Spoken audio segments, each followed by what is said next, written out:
Hello friends, my name is Ravi Kumar Bhardwaj. This is part 4, C variables. So guys, C variables. C किसी variable किसी भी programme का temporary storage data होता है। इसे हम कोई वैल्यू असाइन करते हैं और इसकी वैल्यू प्रोग्राम में प्रोग्रामेटिकली चेंज होती रहती है। वेरिएबल नेम वह नेम होता है जिसकी मेमोरी लोकेशन पे हम कोई भी इंटीजर, कैरेक्टर व रियल वैल्यूज़ को स्टोर करते हैं। अगर हम किसी वेरिएबल को क्रिएट कर रहे हैं और उस वेरिएबल को इंटीजर डिफाइन किए हैं तो उस वेरिएबल में हम केवल इंटीजर वैल्यू ही स्टोर कर सकते हैं। अगर हमने उस वेरिएबल को रियल डिफाइन किया है तो उस वेरिएबल में हम रियल वैल्यू को स्टोर कर सकते हैं, और अगर हमने उस वेरिएबल को कैरेक्टर डिफाइन किया है तो उस वेरिएबल में हम कैरेक्टर वैल्यू को ही स्टोर कर सकते हैं। अर्थात हम जिस भी प्रकार के वेरिएबल को क्रिएट कर रहे हैं हम उस वेरिएबल में उसी प्रकार के वैल्यू को स्टोर कर सकते हैं।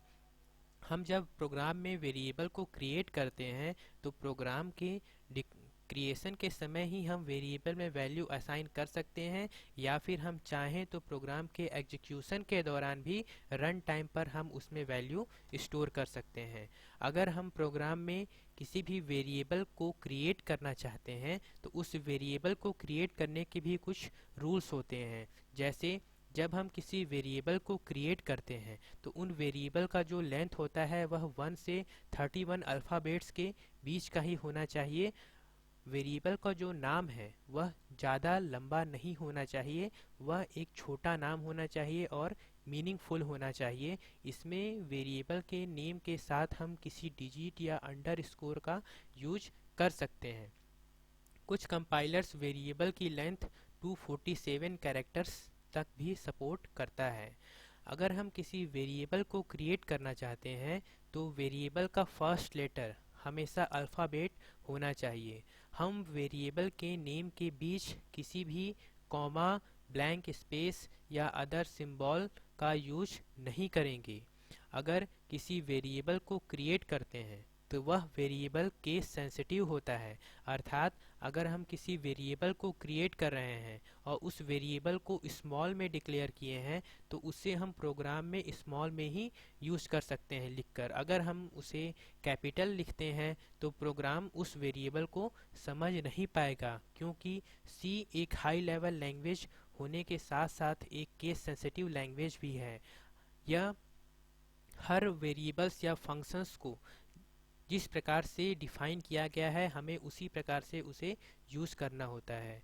अगर हम सी लैंग्वेज में किसी भी वेरिएबल को क्रिएट करना चाहते हैं तो उस वेरिएबल को क्रिएट करने के सिंटैक्स होते हैं जो आपको दिखाया गया है।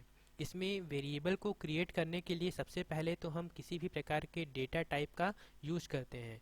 डेटा टाइप्स के बारे में हम आने वाले अगले चैप्टर में पढ़ेंगे। डेटा टाइप वह कीवर्ड होता है, वह वर्ड होता है जो बताता है कि वेरिएबल किस टाइप का है और किस प्रकार के वैल्यू को स्टोर करेगा।